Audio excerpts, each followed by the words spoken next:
निश्चित तौर पर आपने देखा होगा इसी बजट के अंदर चिकित्सा और स्वास्थ्य विभाग में, पशुपालन विभाग में घोषणा की 1500 चिकित्सक की, 4000 पैरामेडिकल स्टाफ की। तो ये आज की आवश्यकता है, नए पद सर्जित होंगे।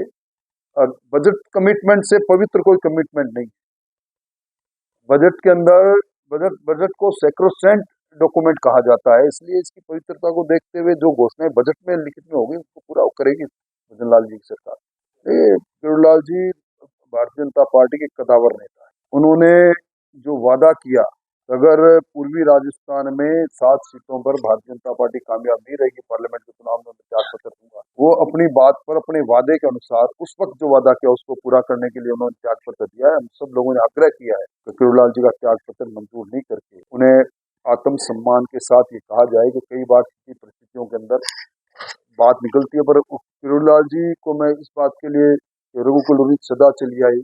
आजकल नेता बोलते हैं, बोल के दूसरे दिन भूलते हैं, तो किरोड़लाल जी भूले नहीं और अपनी बात पर रहे। उसके लिए, इसीलिए उनको लोग एक मजबूत नेता के रूप में याद करते हैं। परंतु राजस्थान को जरूरत है, विधानसभा को जरूरत है, किसान को जरूरत है किरोड़लाल जी को। से मैं सार्वजनिक तौर पर आग्रह करूंगा कि वो अपने पुनर्विचार करे और वो अपने मंत्री पद का दायित्व को पूरा करें। कोई न कोई ऐसे कार्य और कारण रहे होंगे। किरोड़लाल जी कोई निजी किसी शादी समारोह में थे, वसुंधरा जी किसी निजी कारण से नहीं आई होंगी। अशोक गहलोत भी तो नहीं पधारे। वसुंधरा जी तो पहली बार किसी बजट में नहीं आए। अशोक गहलोत साहब तो कभी पधारते ही नहीं थे जब जब हम भारतीय जनता पार्टी की सरकार में।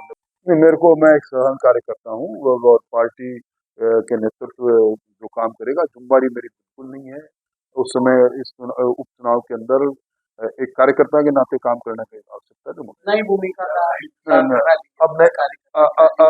अब नई भूमिका के लिए मैंने अपने नेतृत्व से कभी कहा नहीं। मैं अपनी सीट को छोड़कर, परंपरागत सीट को छोड़कर अपनी इच्छा से दूसरी सीट पर गया। कई कारक और कई कारण रहे जिनका जिक्र मैं करना नहीं चाहता, पर जय जय है, पराजय पराजय है। मैंने पराजय को स्वीकार किया है। इसको मैं अपनी व्यक्तिगत कमी मानता हूँ, मेरी खुद की कमी रही। किसी न किसी कारण से मैं जिस शेखावाटी में, जिस जिले के अंदर मेरी जवानी निकली, मैं वहाँ के लोगों का मन को जीत नहीं पाया। मैं समझता हूँ मेरी कमी रही, इसलिए नई भूमिका की मुझे कोई आवश्यकता नहीं। पार्टी का कार्यकर्ता हूँ और कार्यकर्ता के नाते काम करूंगा।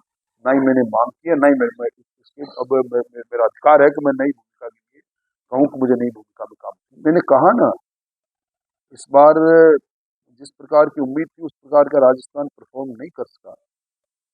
कई प्रकार के नैरेटिव बनते चले गए और मैं समझता हूँ धीरे धीरे वो काल्पनिक बातें जिनके आधार पर मतों का ध्रुवीकरण हुआ दूर होती जा रही है। और आप देखेंगे तो वही लोग अपने आप को ठगा सा महसूस करते हैं जो किन्हीं लोगों के कारण से लोग भावनी बातों में आते हैं। निश्चित तौर पर भारतीय जनता पार्टी जीतेगी। पांच पांच पांच पांच में से 4 सीटों पर भारतीय जनता पार्टी निश्चित तौर पर जीतेगी। मैं समझता हूँ 90% से ज्यादा नतीजा हमारे एक सीट कौन सी? कोई सी भी हो सकती है।